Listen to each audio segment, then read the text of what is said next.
حضرت علی رضی اللہ تعالی عنہ نے فرمایا، نمبر 1، صبر ایک ایسی سواری ہے جو اپنے سوار کو گرنے نہیں دیتی، نہ کسی کے قدموں میں نہ کسی کی نظروں میں۔ نمبر 2، اگر خوش رہنا چاہتے ہو تو نہ کسی سے امید رکھو اور نہ شکوہ کرو۔ نمبر 3، مرد کا زیادہ ہنسنا اس کے وقار کو برباد کر دیتا ہے۔ نمبر 4، کفر کے بعد سب سے بڑا گناہ کسی کی دل آزاری ہے۔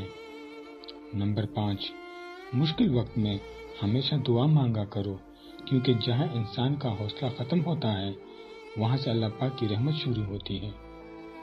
نمبر 6، جب آپ کچھ بھی نہ کر سکیں تو اپنی دعاؤں میں اضافہ کر دیں، کیونکہ اللہ کے سوا کوئی آپ کو کچھ نہیں دے سکتا۔ نمبر 7، اخلاق وہ چیز ہے جس کی قیمت کچھ بھی نہیں دینی پڑتی، ہاں مگر اس سے ہر انسان خریدا جا سکتا ہے۔